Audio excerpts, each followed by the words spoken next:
Welcome along people to another one of my little videos. Well, I thought I'd give you an update of how I've been getting along with my BMW R1250 GSA 40th anniversary.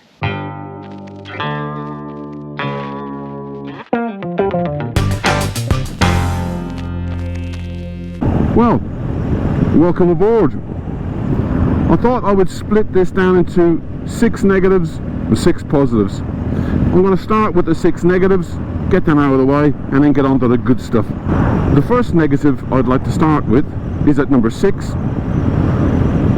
the bottom, and probably the least important, but the fact that it made the top 6, it obviously means something to me. The mirrors.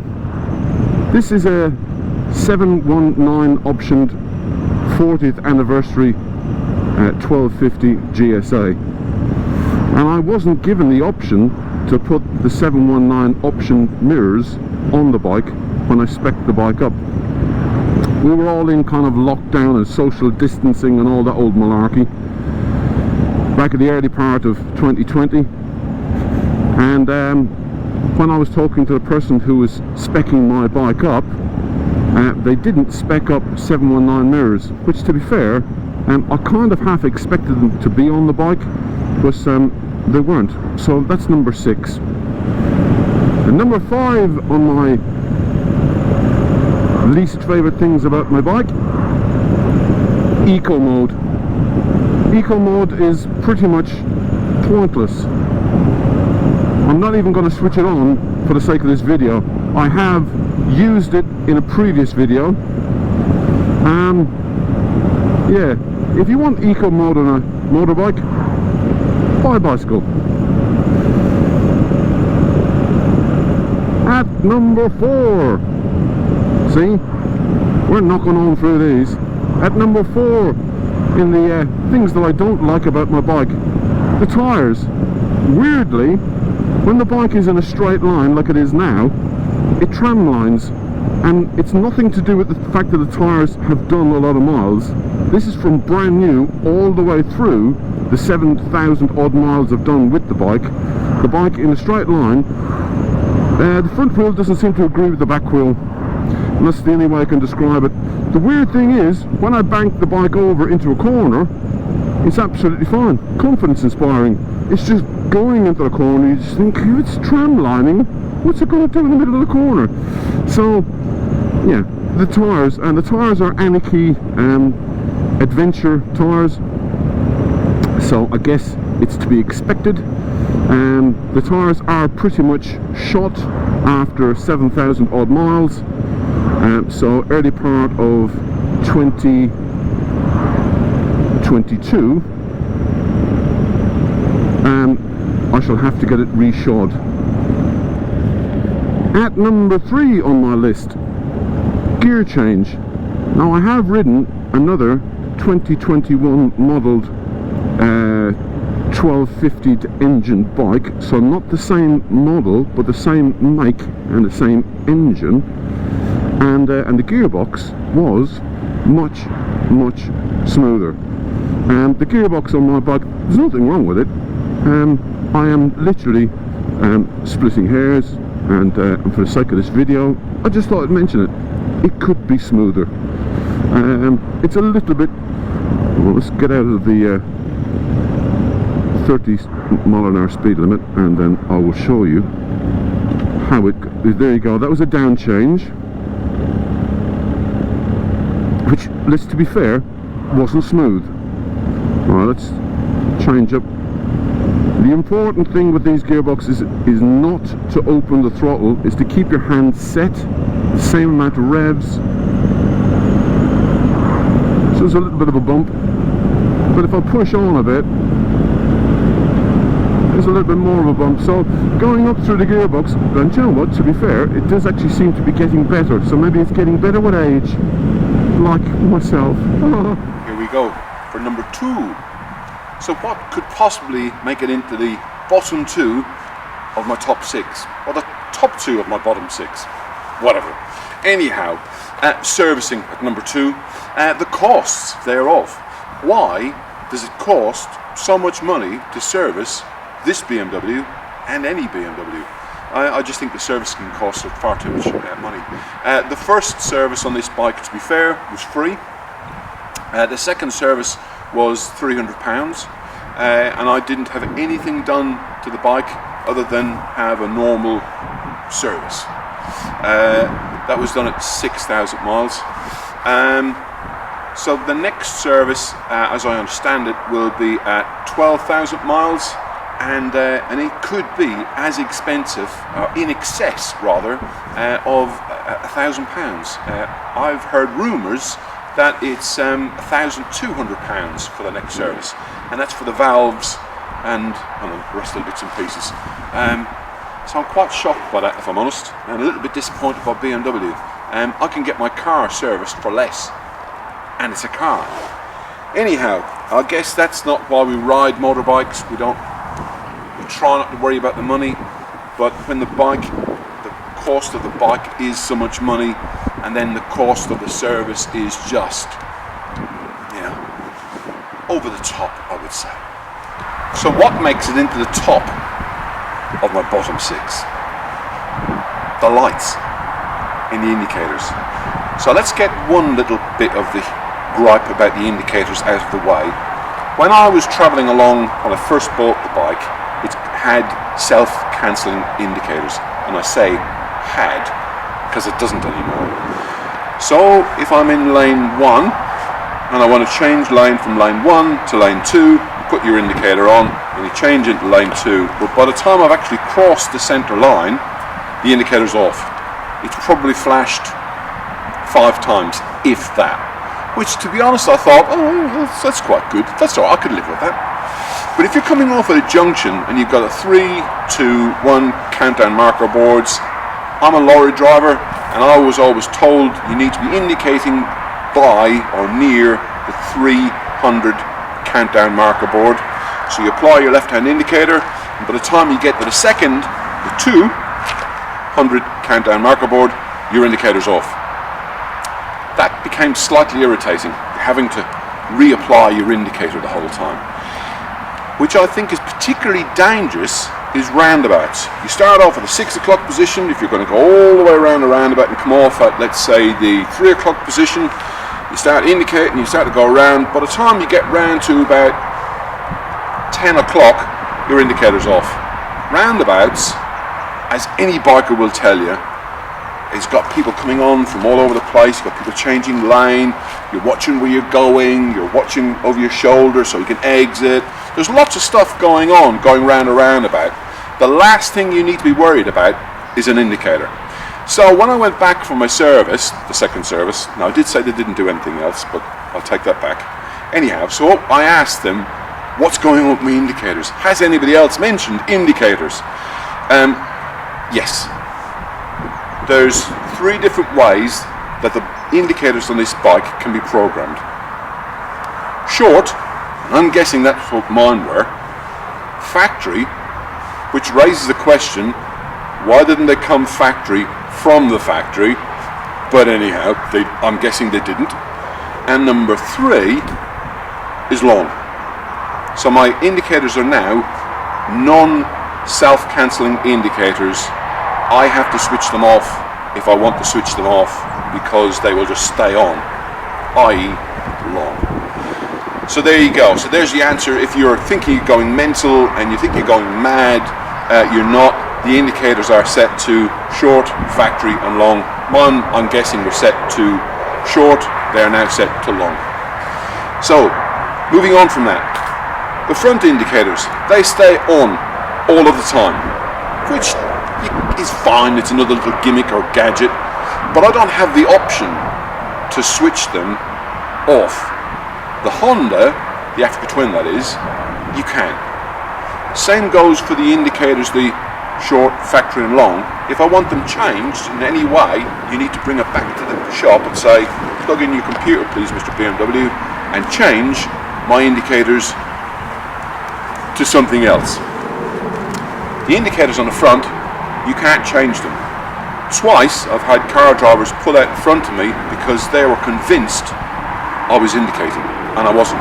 The indicators were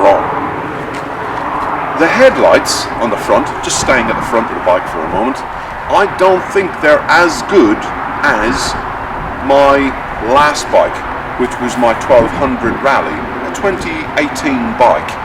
And I think that generation of headlight was better and put a better beam straight down the road rather than this generation of headlight. Now I know this generation of headlight goes up and down, side to side, which is brilliant and works a treat. Fortunately, it doesn't throw enough beam far enough down the road. I had it checked and apparently it's absolutely set properly. Bit of a shame, but there you go. Moving round to the back of the motorcycle. We used to have a tail light that was stop and tail, but now we have two indicators that are effectively your tail light. They also work as your indicators. Yeah. The middle, which used to be your stop and tail, is just your stop light. The indicators are also your stop lights. So you have a stop light and a stop light, which are indicators. They multifunction. This doesn't seem to multifunction anymore, the middle part, but the indicators seem to multifunction, which I guess as a gimmick or a gadget, and certainly I was hooked in on it, until the practical side of the indicators, they start to fall down a little bit. So when you're braking and you're trying to indicate, the brake light overpowers the indicator. I've had a friend of mine, Bruno, travel behind me and I've indicated, braked, and he couldn't tell which way I was indicating. That's a problem, because if my mate, who's a biker, travelling behind me, can't tell where I'm going, neither can car drivers.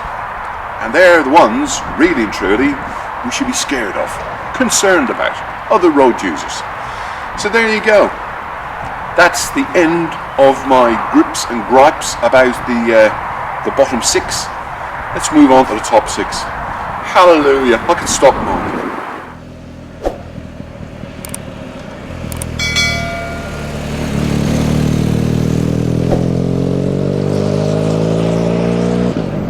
Okay, so welcome back on board. And now time for the top six. Starting at the bottom at 6 and working our way back up to number 1. The 6 positive and good things that I found about my BMW R1250 GSA and why I love it so much. At number 6, the TFT screen and the sat-nav combined, and the TFT screen is particularly easy to use. It's very easy to read. You only have to flick your eyes down to see what rev, gears, speed, fuel, etc, etc. You can go into the TFT screen via the whiz wheel on my left and operate various different other functions. So yeah, and it's I find it quite intuitive. To be fair, it has been said that the BMW TFT screen is the benchmark. I can't fault it. It's brilliant. So at number 5, the GSA obviously has a larger fuel tank. It holds some 30 litres of fuel. And I rode from Ireland recently, I think it was October time, and I fueled up in my hometown of Newbridge, Drogheda, and off I head up to Dublin to the boat. Got off at Holyhead, and it was a bit miserable and a bit rainy, and there was lots of traffic. So I made my way through the traffic, and obviously by the time I did, I was quite wet. So I decided I kind of didn't want to stop. And then by the time you get in front of the traffic, you think, I don't want to stop because they're all going to pass me, whatever. So I kept going, and then I kept going, and I kept going. And you know what?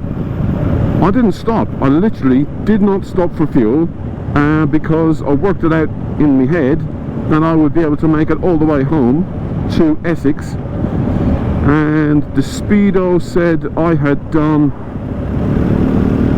328 miles, and I shall put that on the screen.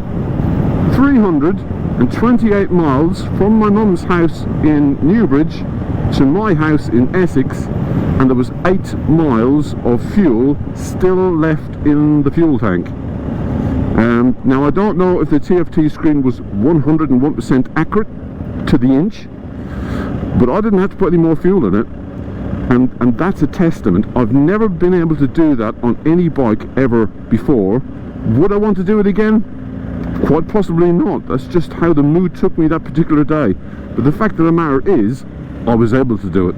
I don't know how many miles per gallon or miles per litre I was achieving. You do the maths. 328 miles to 30 litres. I think that's excellent. At number 4 on my top 6 things I love about this bike: heated grips and heated seat. On that journey from Ireland, it was October, and it was miserable and it was wet, and I think it was maximum of 10 degrees. I kept the heated seat on 1, and I kept the heated grips on, I think, about level 2, and my core was warm, so I literally was warming the whole of my body. So the heated seat and the heated grips, they're just awesome, yeah, I just think they're fantastic. So a big, huge thumbs up to the heated seat and the heated grips. I love them. At number 3, the bike's carrying capacity. So I bought some BMW luggage, second hand I might add, but I did buy some BMW luggage for the bike, and put all the BMW locks on, and for the amount of stuff I carry, when I go away to do videoing work for Harry, Payne and Mark Wilkes, and if you haven't seen any of my previous videos, I'll explain. Harry and Mark are F2 and F1 sidecar racers, and I follow them around the countryside this year for the last championship, and I had to carry all of my camera equipment to be able to put all of the onboard cameras onto their F2 sidecar, plus all of my personal stuff, trainers, jeans, t-shirts, wash kit, etc, etc. So the luggage is carried really well, and I'm able to get all of my bits and pieces that I want to get onto my bike with no problems at all. So that is number 3. So at number 2, the bike's handling.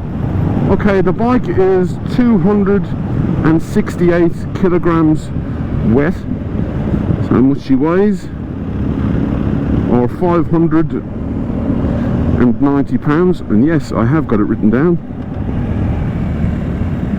The bike handles really nicely. It's never going to be the most nimble bike on the planet, because it's not the lightest bike on the planet. But I guess if you wanted it to be particularly nimble, you would have bought something more sporty, or at least I would have. So the bike handles particularly well for its weight, and I think that's awesome. Let's go down this way. So what could possibly be number 1 in the top 6 of my favourite things about my bike? Comfort. This bike for me is perfect. It's so comfortable. The seat is sculpted and shaped perfect for my bottom. The heated seat works beautifully on the long journeys. Not too sharp of an angle for my knees and my hips and everything when I sit on the bike, and I will sit on the bike in a moment. Not too far of a stretch to the handlebars, so the ergonomics are spot on, and it has mile munching potential. It's just wonderful. So comfort, so I cannot stress that enough. For me, it really is. It's super. It's brilliant. So why buy a GSA compared to a standard GS. The engine bars are fitted as standard on a GSA. The racks, or luggage racks on the back, are fitted standard on the GSA, and the fog lights or little side lights are fitted standard on a GSA, and I would have fitted all of them to a standard GS if I bought a standard GS. In fact, I did on my other bike. So the question is, despite my 6 negative points, would I buy this bike again? Yes, I would. Yeah, despite the little niggles and naggles and the issues that I have found and raised, rather, yeah, I'd buy it again. And hopefully the ambulance is getting to where it's supposed to be going. So there you go. So brings us to the end of a video. Please like the video. Please give it a thumbs up. Please leave a comment in the comment section below. Until next time, people, take care of yourself. Ride safe. Have a fantastic Christmas. If I don't post another video between now and New Year, I probably will. Hopefully you've enjoyed this one. Yeah, take care of yourself. Until next time, bye-bye.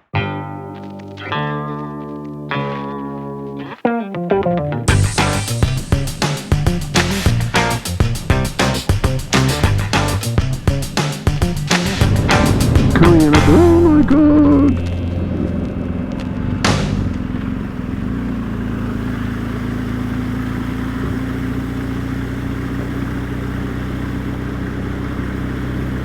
Wow.